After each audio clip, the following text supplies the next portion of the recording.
Well, hello. We do need some intro music. This looks so... Nah, so let's just do... That works. That And definitely show works. begins. And so it begins, Mortal Kombat. But then different with numbers and margins. Yeah, Anyway, how are you doing, Rachna? How are you excited for today? I'm doing good. Yeah. I have my essential oil diffuser next to me to keep me calm. And I have my tea, cinnamon spearmint tea.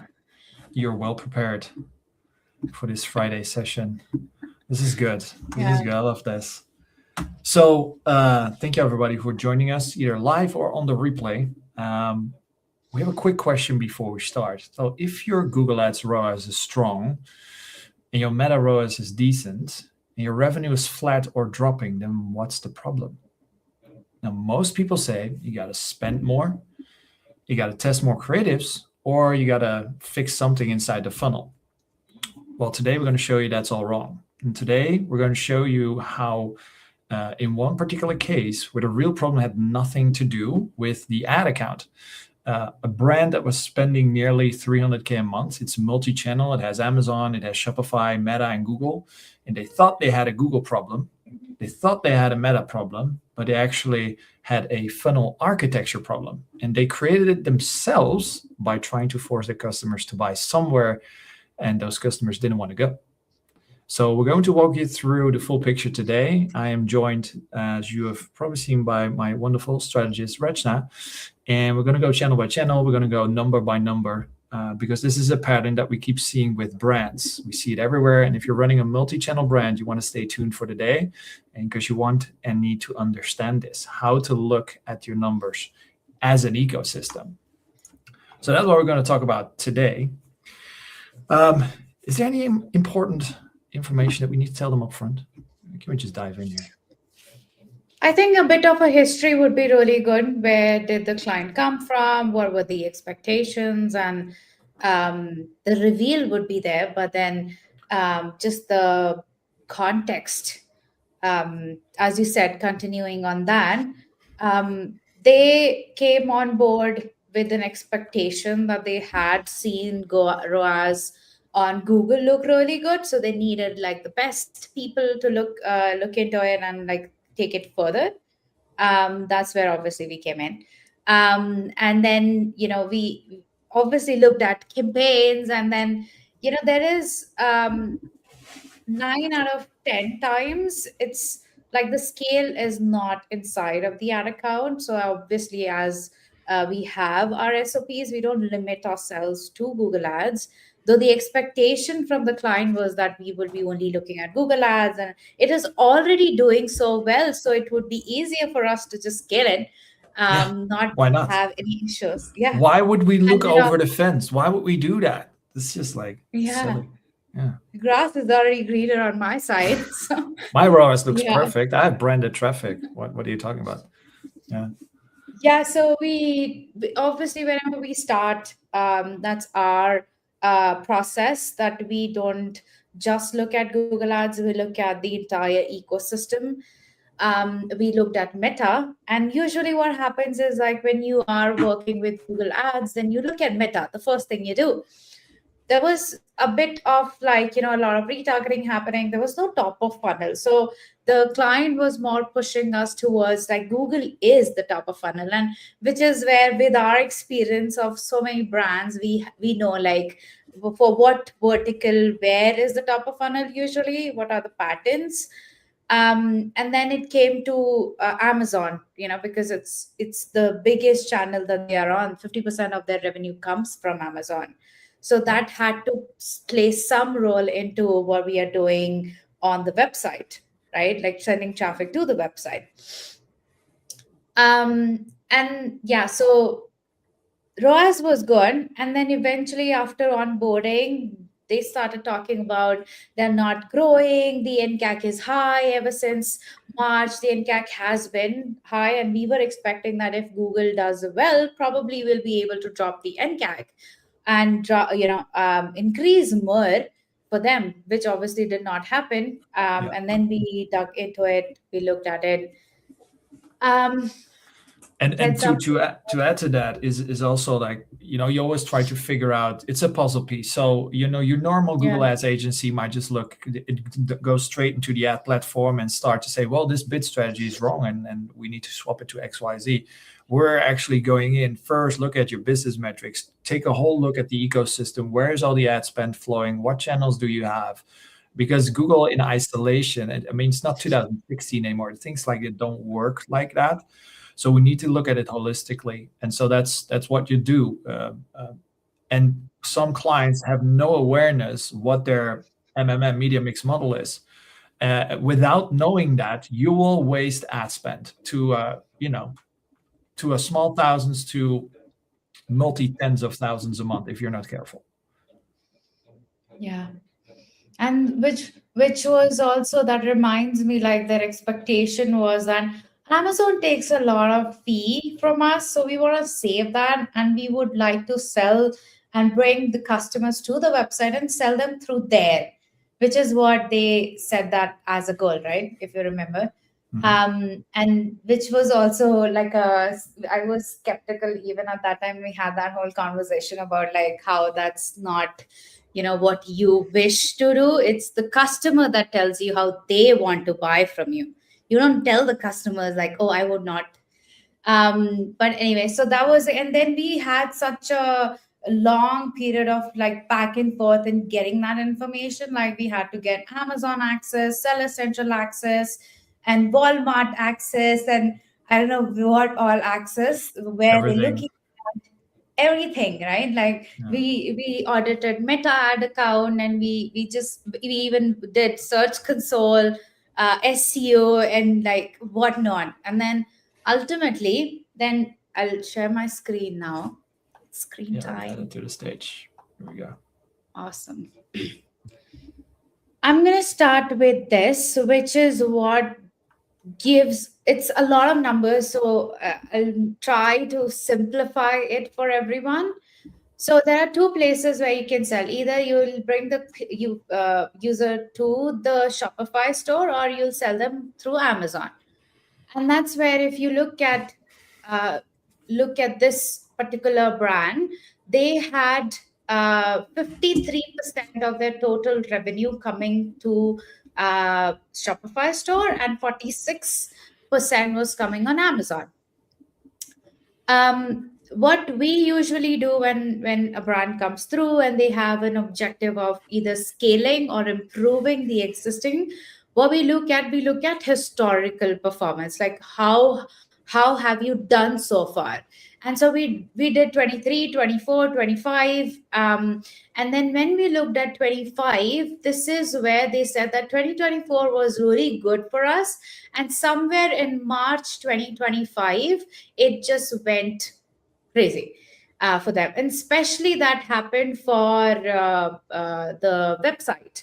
So people are now not converting. The NCAC, if you see March 2025 somewhere here, the NCAC just skyrocketed from 12, 16 to 21 to 22, 23, 26, 30. It just was not stopping. And then eventually, somewhere in the last 2 months, it's just going down a bit, not so much, but it's better than 30. And it's also So Q4 a bit, right? So it's November, December. Yeah. yeah, yeah.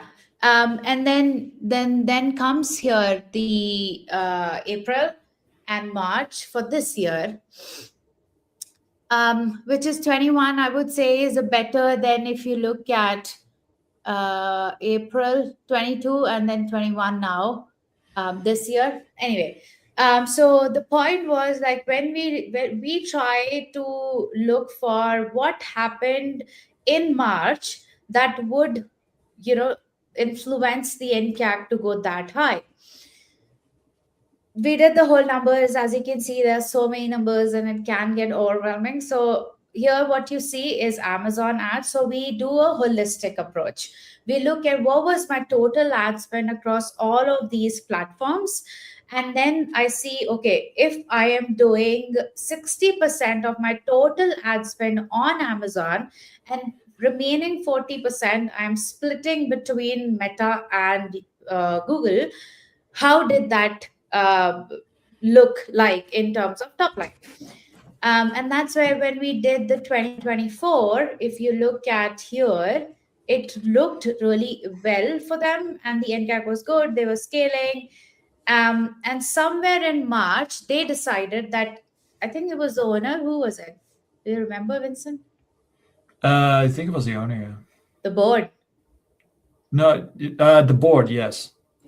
Yeah. So collectively the board decided that it is too much to pay to Amazon. Why don't we try and bring these people over to the website and try and sell them there? Because it would be more margin for them. It's like, hey, we just look at the numbers here and we say, like, well, we can get more margin from Shopify. Why would we push so much on Amazon? We shouldn't do that. Yeah. That's what And happened. they were actually doing really good. Like, look at this here. In 2024, they had allocated about 70% of their total ad spend on Amazon, and roughly 46% of the total revenue was coming from Amazon. Obviously, there was a spillage, which Yeah. was Shopify, And at that time, they were doing what? Here we have Meta, Google, and Meta was roughly 6% and Google was 21%, and it was doing good. Mostly was branded and some warm traffic that came in here, and the Shopify NCAG looked really good. It was averaging 30, and look at Mer was 15, and not even close to that now. So just to summarize, if you just tuned in or if you're watching this, what we're actually doing is we're trying to establish a benchmark for what was the time frame where everything was looking great. We're not looking at platform ROAS, we're not looking at meta ROAS, we're just looking at what was your total ad spend, what was the percentages per platform, and then we look like, why were these months so good? And that is your benchmark where you basically base everything off of. Yeah. So according to the benchmark, then we realize that Amazon is acting as a top of funnel for them, because if somebody wants to buy a small $17 product, it is too much to ask from me for that just a $17 product. I go to a new website, which I don't even trust just yet. I put in my payment details, I put in my address, and then in 4 days, I will receive that $17 product. I would just go to Amazon because I'm a Prime member and it will deliver me tomorrow when I wake up, right? Yeah. So that is what the customer was trying to tell the brand, that they prefer to buy it from Amazon, and that's where they start their journey. So we identify that obviously it's a top of funnel, and now what they did, they were more of like ROAS was this shiny object that they were like, oh, they're really fascinated about. And they started looking at Google's ROAS, which was really good. So let's move the budget to Google now, or Meta, maybe, because, as we spoke about, they wanted to send traffic to the website to save all of that. Now, if you look at why wouldn't you look at the ROAS? The 6, 7, and 8 looks like the channels look amazing. Exactly. So here, if you look at that, this somewhere after March, when things were not working for them, they started moving the budget into Meta. They tried their best. They even spent 62,000 on Meta, which again did not work because they were forcing have people start their journey from Meta. But then it was obviously clear with data that they wanted to start from Amazon, which it did not work again. And now again they're testing, and it's Google, because there's a lot of like back and forth and expressing that this is what is happening. There's no like collaboration between Amazon and people who are managing the traffic on Shopify. So that is where the gap happens. Because the biggest issue here is as well is that so one of the biggest problems that people have is that most of the time people see, okay, Meta must be the engine. Meta must be the engine. For this brand, it wasn't Meta, right? So Yeah. And what they tried is, as you saw as well in the sheet, like they tried to add more money. Must be Meta. I think this brand tried 5 times over with different agencies to keep Meta working. Meta was not the engine.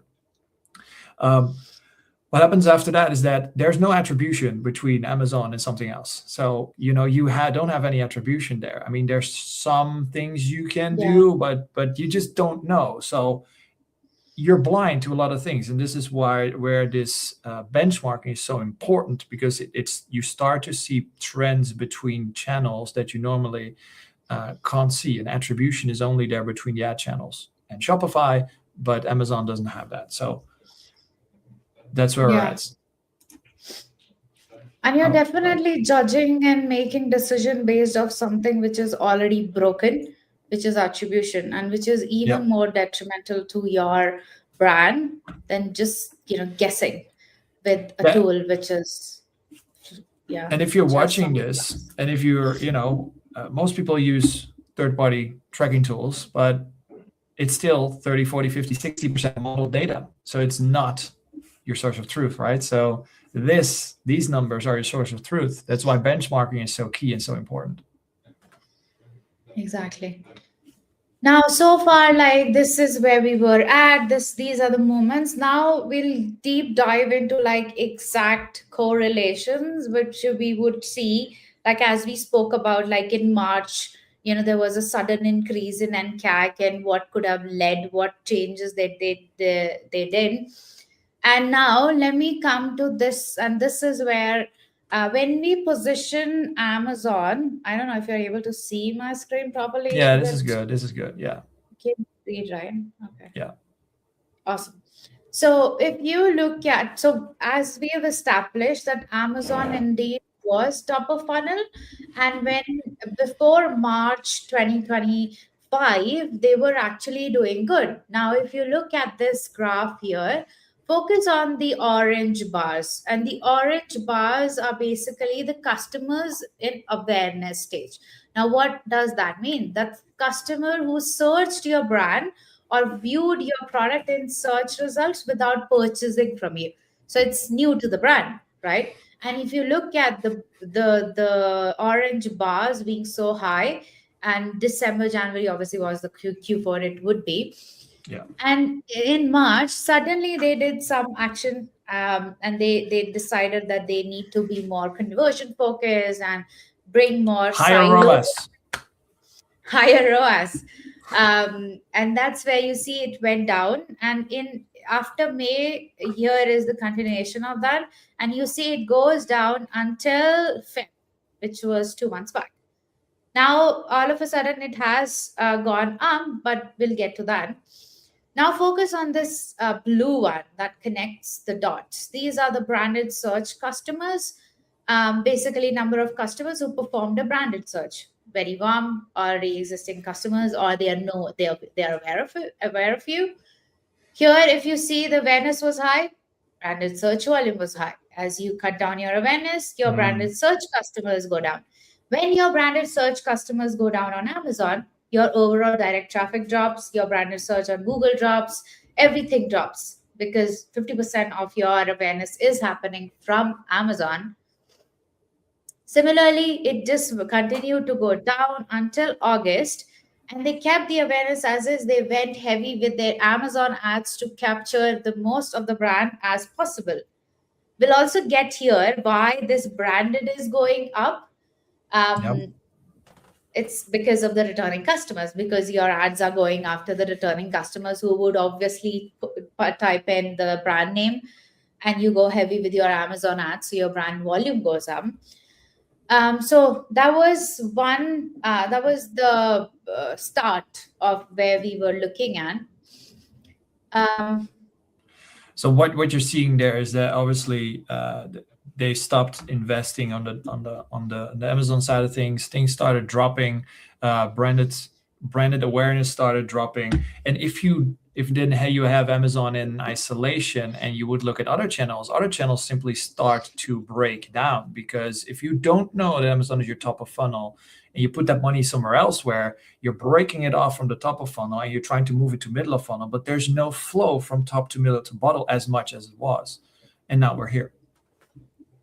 Yeah, exactly.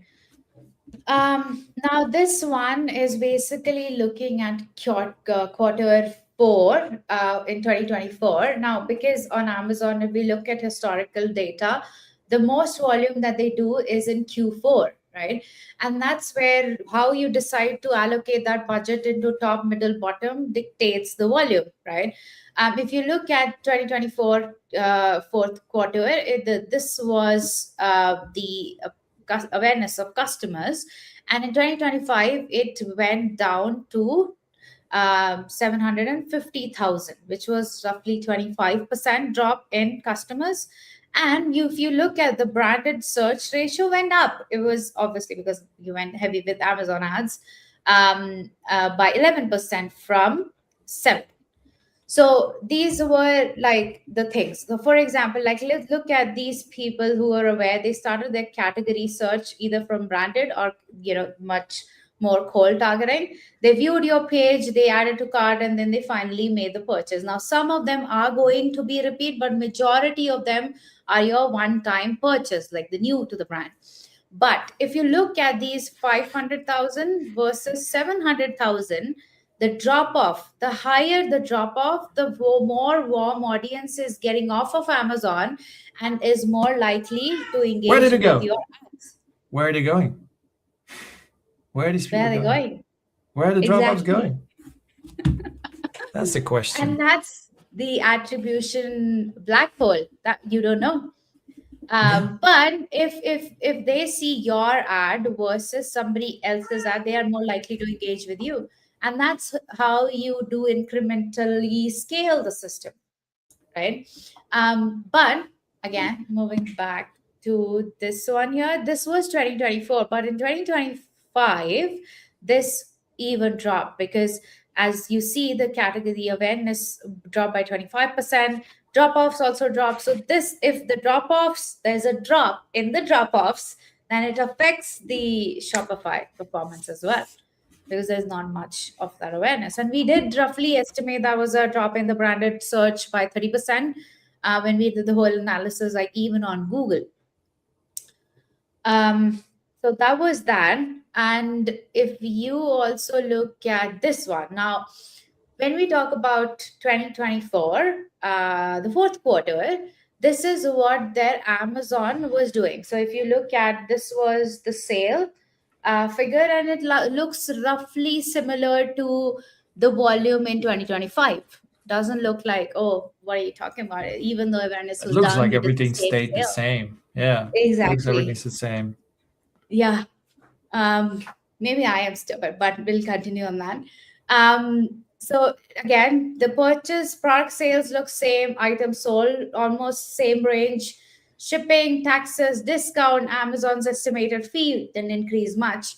Orders were even same, right? If you look at 219,000 and it was 214,000, it would not make much, 5,000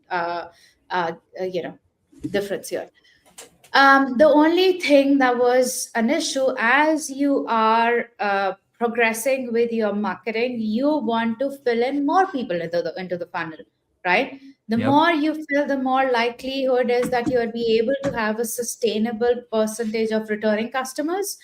And that's where, if you look at the returning customer orders, who are 121,000, and it went up from 102,000, which was what, 20%?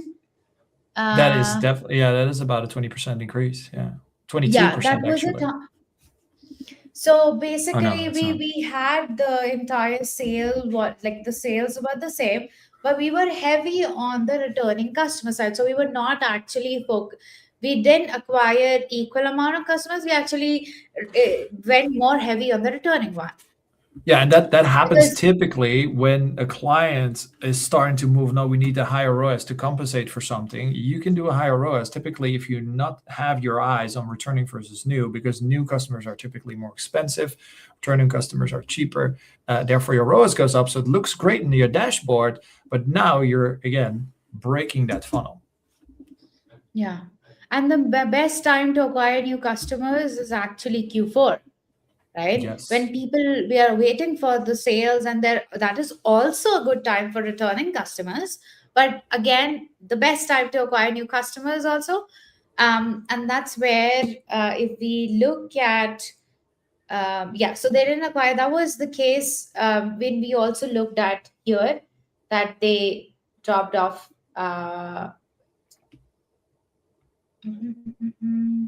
Yeah. So the brand awareness was there, but they were also heavy on the branded, which we also discussed that we would come back to, and which is what it meant. When you go heavy on the branded, if you look at it, this brand ratio was 30,000 to 20,000, between 25,000 ish. Last year, it was 25 ish again, with awareness, but that was not the case here. So again, that was more because they were retargeting. Now that strategy continued with them, and it's now we're going to look at last 4 months how that has been. And okay, so this is where I come with this screenshot. Now, when we compare 2025 with this year, 2026, for the last 4 months, again, the sales looks Everything looks roughly solid. the same. It's actually better. Like, Yeah. why am I Yeah, why mentioning why are we doing this live? We don't need this. This is that? It's useless. even better. It's higher. It's good. The orders were same. It was 237 exactly. It was That is 200 almost pinpoint orders off. accurate. Yeah. And the good thing, look at this. They spent 650,000 on Amazon ads. This time they didn't even spend that much. It was actually 6% less. The And tacos look really good. I mean, look not the at right. the tacos. The tacos look 3.5 almost. This is great. It is great. I just see think one the thing best. that my eye just catches one thing here again. Isn't it the returning customers that grew again? Exactly. Oh no.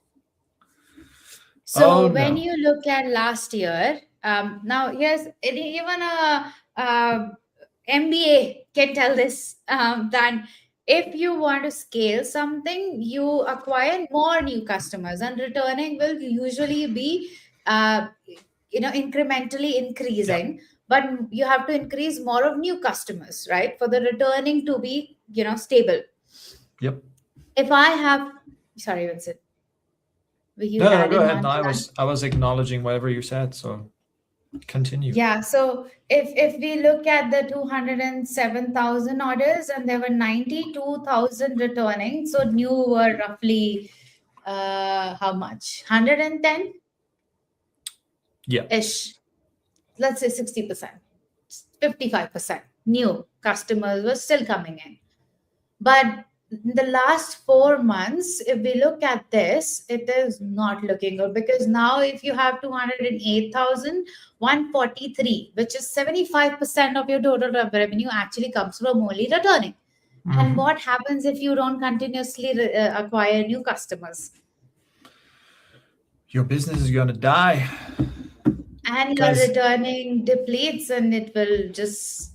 And that's also the thing. Most people don't see this. Okay, there's returning customers, but your returning customer has a life cycle. They're only going to buy X amount of times from you. And if you keep buying them over and over, you're actually acquiring them with a touch point they might not even need. And they're only going to buy X amount of times. So before you know it, they're like at the end of their product cycle, they're not going to buy from you anymore. So you need new people at all times. You need new people to create this lifeline and keep building the system, because there's some people who are falling off, some people who come at it. But if you keep rebuying the people over here, first and foremost, it's like a very expensive loyalty program. It's like, I wouldn't recommend doing that. And that's literally what happened here. It's an expensive loyalty program. And so what, because you have explained this really good. However, what has this to do with the Google Ads performance? I muted myself. Again, oh no, I could hear you. Very good question. It's just like, when you identify how a customer wants to buy from you, first thing is you shut up and accept it.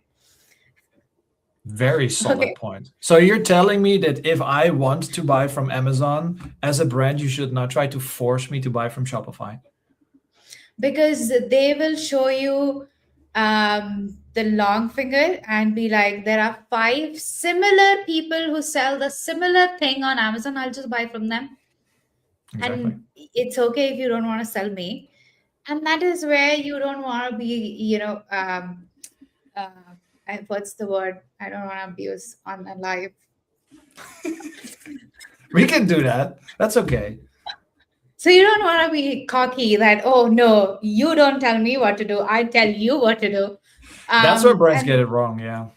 They think like, yeah, well, we just want you, because it's also the normal logic way of thinking, right? It's like, hey, on Amazon we have a very low AOV. Why don't we get all these people over to Shopify, because we can upsell all these things, the margins are might be better, etc., etc. It is very logically, it is an easy step to do. However, if people prefer to buy from Amazon because they have Prime, they get it in 3 hours at home instead of like 3 to 5 days, and all these other perks that Amazons are giving them, then why would you try to put your money, try to force them in a different direction? It doesn't work. yeah. No, but Yeah. this is why it works. That That's one. deserves the delusion is owner. Yeah. Exactly. So, yeah, the client thinks that, obviously in an ideal world, it would be nice. I could make more profit. But sometimes, anyway, so that's when what we do is once we identify what is the customer journey like and how can I make it less, like how can I remove the frictions from that journey. Yeah. Right, the first thing would be that first don't create frictions, and then if there are any frictions, remove those frictions. So if they are telling you that I want to buy $17 and then commit $70 AOV to get a free shipping on the website, let me make that easier for you. I will sell you the low, small bottles on the Amazon store, which are the starting point. I see that people buy 25 ml bottles on Amazon. I will just sell you those, maybe the bestseller ones. But now, if you are committed and you want, like, let's say 50 ml, 100 ml bottle, come to the Shopify store. So you're not creating friction, you're helping them start their journey, and then eventually when they are you've gained their trust, they trust you, they want to buy more from you with higher basket value, then you also reward them, right? Because you're also asking a $17 person to commit $60, then you will reward them. Okay, let me give you a $5. And that is where they were sort of like offer oriented, which is okay, which can help too, Yeah.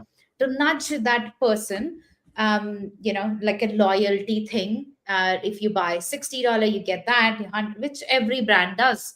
You don't do it often to don't cut your margins, but do it strategically. So we first identify that and then identify where is the role for each of these channels. So I've identified Amazon is top of funnel, Google is middle of the funnel, and Meta is my bottom of the funnel. So I would place my budget accordingly and have the right expectations according to where in that journey it falls. Right. So I would not force Google to build a top of funnel for me so I can just 3x the whole brand tomorrow. That is unrealistic, right? I can. Well, my dashboard ROAS tells me that I should, but yeah, you're absolutely right. We know better. Yeah, Okay, so that's where. let's take it one step back and for just to summarize where we're at, right? So what we saw is that for this particular brand, there were struggles, and since March they were going on a very much of a downride, as in their NCAC was increasing. They wouldn't hit the targets. What they were doing is actually trying to reallocate spend to different channels, trying to get back on the horse. They thought that Meta was the engine.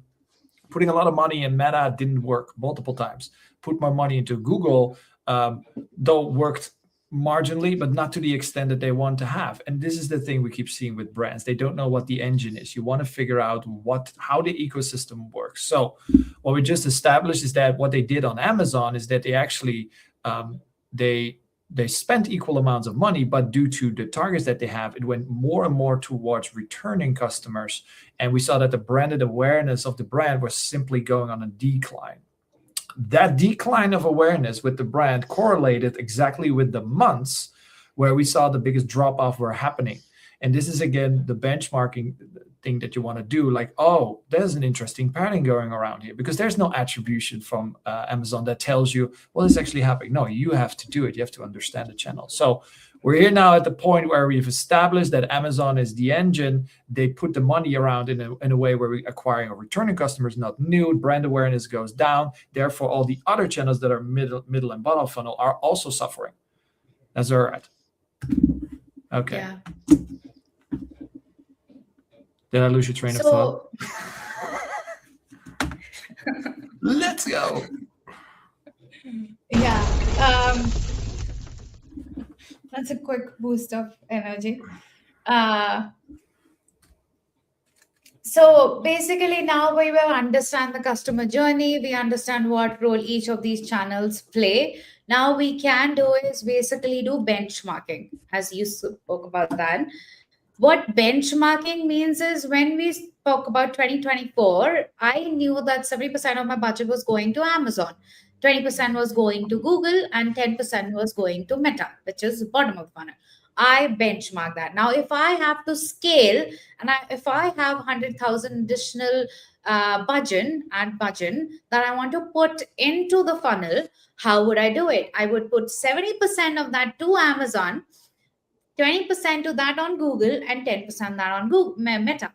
Not that I would get the shiniest object as the devil ROAS, and I would just like, oh, ROAS looks good here, you get more money, Google. That you're breaking the funnel, right? The fundamental of marketing is funnel. So that's how you benchmark, that's how you scale, and you make sure that you don't break the funnel. What else? So I think can you bring up that sheet again, the spreadsheet?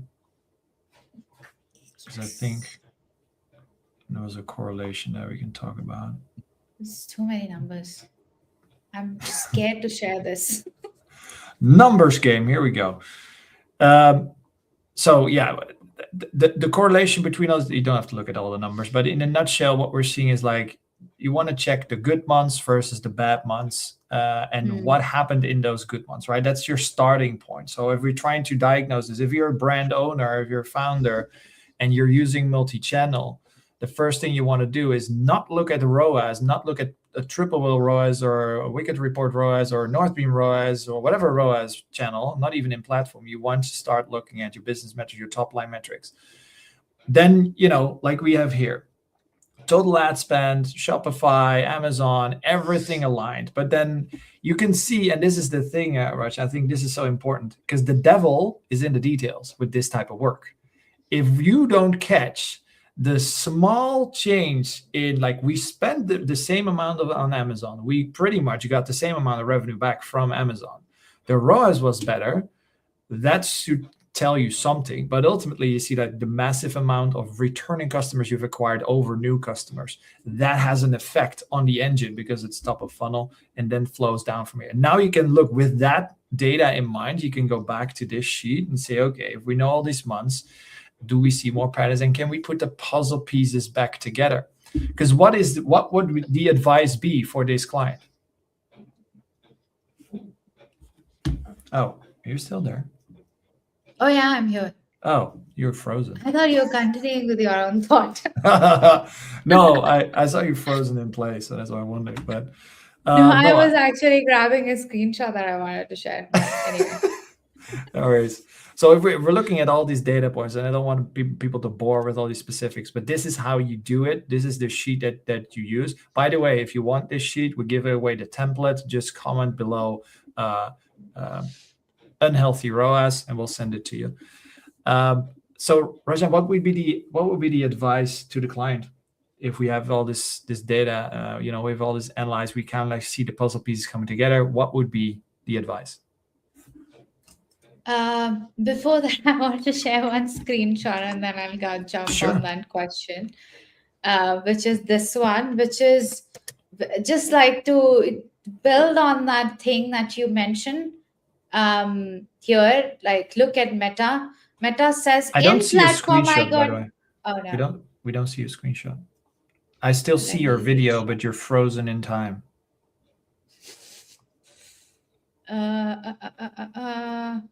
Is it StreamYard? Yeah, now you're back. The duck. You're back. Let's try it again. Let's do it again. Okay. That is where ROAS is so misleading, especially in platform. Now, if you, and the true contribution of a platform is not, cannot be measured with in platform metrics. So if I look at Google Ads, and obviously in the ecosystem, when we talk about third party tools like Triple Whale, Wicked Report, they have no idea what Amazon is doing. They cannot track the clicks on Amazon. So for them, they think that Google is the first click. Ideally, Google is not the first click. Just the lack of attribution would say that. Now, in platform says that Google got 4,000-ish purchases for that last 30 days, and actual contribution is actually 4,600. But look at Meta, and this is the most funniest thing for the entire week I've had.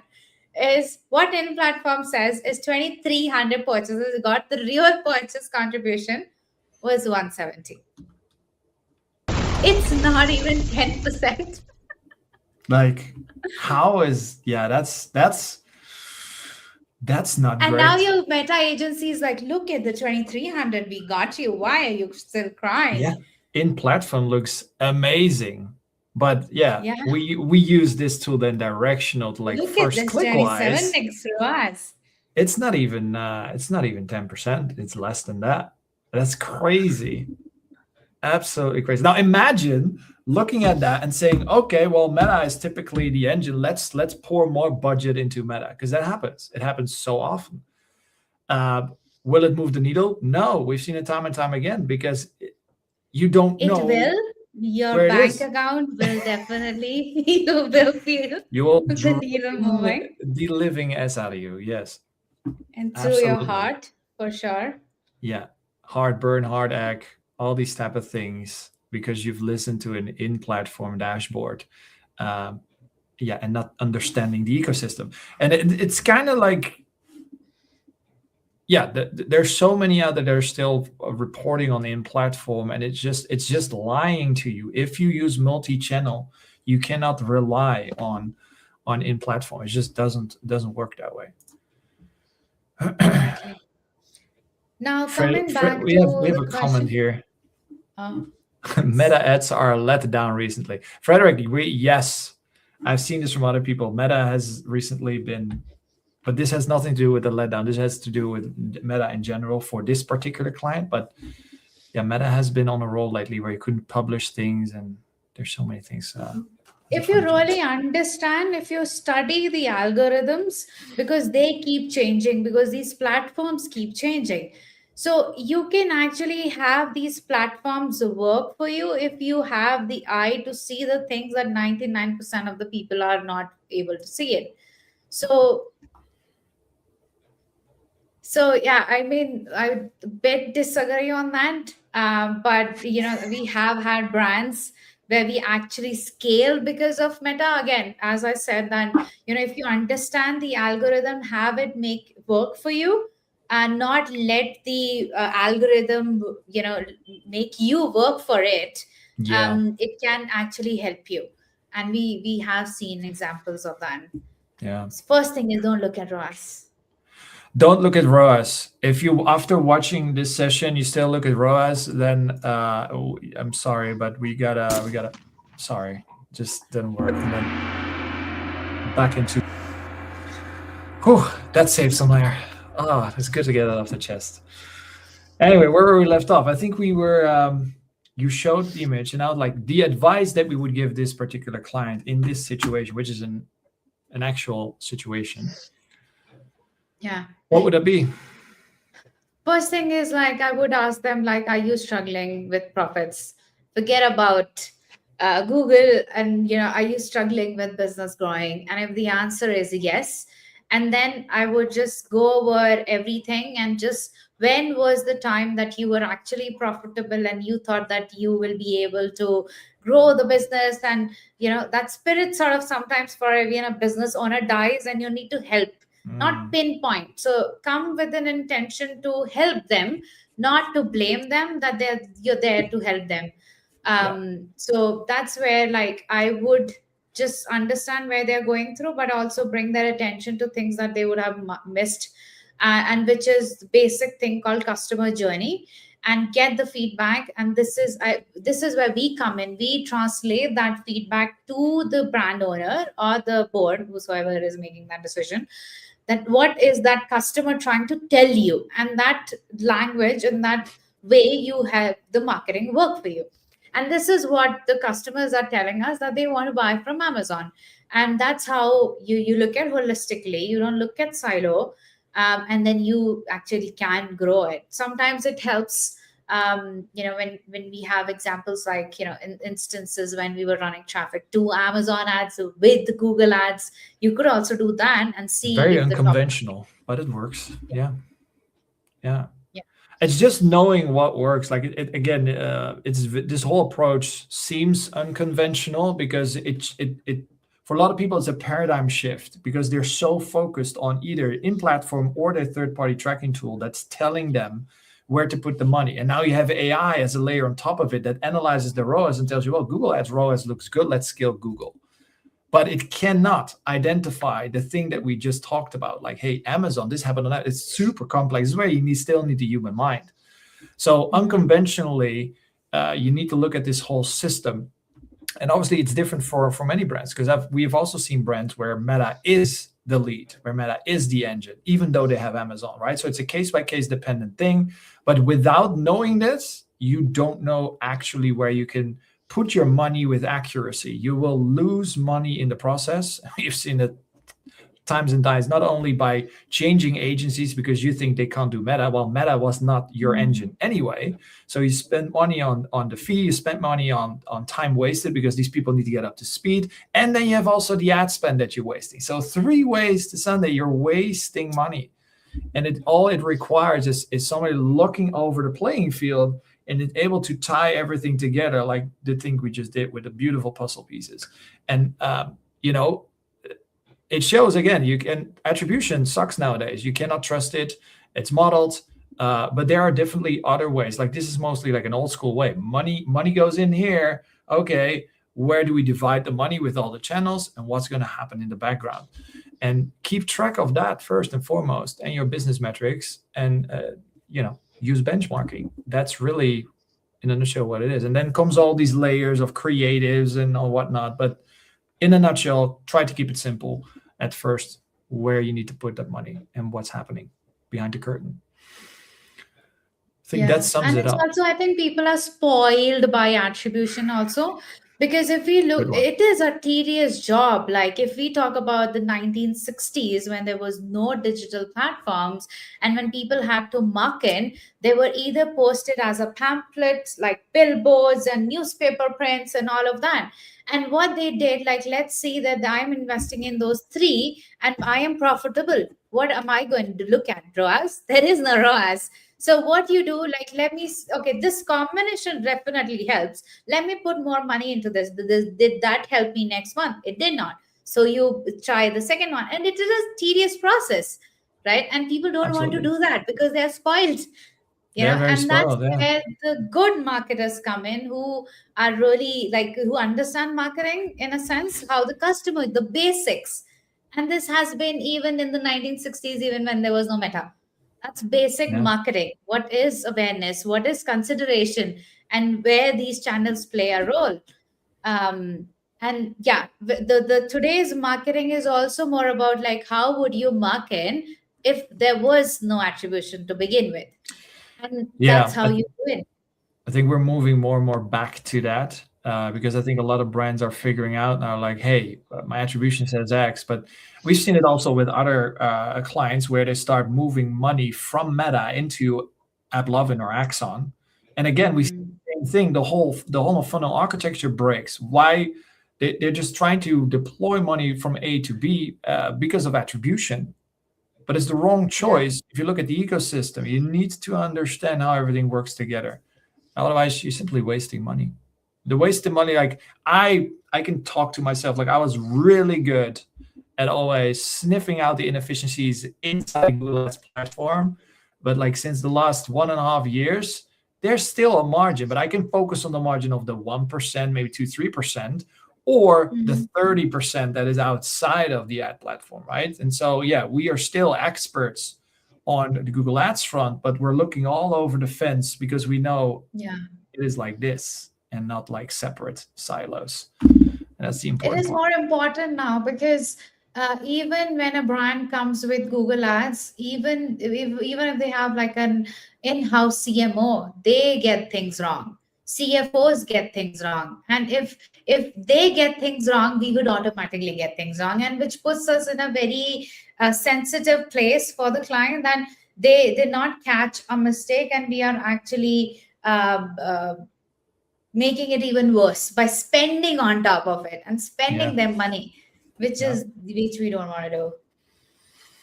Yeah, I think for next time we're gonna illustrate that pain even more, because I think we can illustrate that with some really good graphics. Because I think today gave a really nice case study, a real life case study with a lot of numbers, how to look at things. But I think to truly dig into the pain and showing it in a visual way, I think we can go a little deeper. So that might be for next time. Is there anything else that we need? Like, I see, is there some more comments in here? Oh, I see. We have Sachin here with a question. How to know if Amazon is working for the brand or not? Amazon doesn't provide any information attribution data. Okay, I think he said it earlier. Is tracking returning customers on Shopify year-over-year is the only way to judge this? What else should we be tracking that would indicate to brands that moving away from Amazon is the right choice for them or not? That is a very solid question. I think so. In regards to the information attribution data, I think we touched that point briefly because, yeah, there is no attribution from Amazon, right? There's no attribution from Amazon to anything else. I know there's something with with Google that they can do, but it's very marginal. So you can sell. I think the key is here as well. Like we want to keep track of new customers, returning customers. In the case of today, we saw clearly that as you try to focus more from a company-wide target on a higher ROAS, what happens is that algorithms are incentivized to go after returning and warm traffic. Any ad platform is working the same way.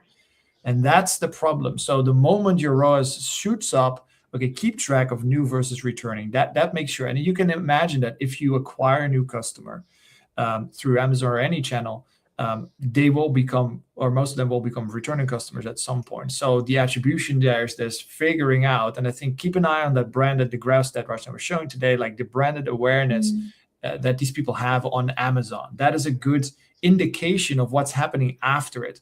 But you also need to identify whether Amazon is actually where it fits. Is it top of funnel? Is it middle of funnel? Where is it for you? And you can only work that out by using the MPI sheet that we're using with benchmarking specific months against one another. And then you get a good feeling for what is your engine, what is your top of funnel engine versus the rest. So I hope that answers your question, Sachin. Then we have Frederick. Hopefully his client starts you. He says this, let me see. One channel, not enough. Full 360 is needed. Google Ads, Meta, TikTok, YouTube, email marketing. Yeah, I agree. I mean, for a lot of brands, I still believe to 70 to 80 million, you just need Google and YouTube. Google and Meta. You typically don't necessarily need anything else, but it's a case-by-case dependent. Like I have a lot of clients who just use Google, YouTube, Google, Meta, email, of course, SMS, but TikTok is not for everybody. YouTube only comes in a certain sequence. I've seen it. If you have a product that solves a problem, YouTube can be very good from the start. But if you're going aspiration, lifestyle, fashion, typically brand awareness, it comes way later out of sequence. And he says, goal for me with clients is start seeing 75% sales or more coming from direct searching the company name. Yeah, direct is typically a good giveaway for how things are moving, because the majority of the traffic from Meta or the engine is also coming back on direct. Yeah. Alrighty. Thanks, Frederick, for your question. We have anything else? I think we're pretty much done for today. Yeah. It was a great case. I want to thank everybody for watching. Rachna, thank you for bearing with us with all the lovely sheets and the explanation. And we'll see you guys next week with another pivot point at HQ. Have a lovely weekend. We'll see you next time.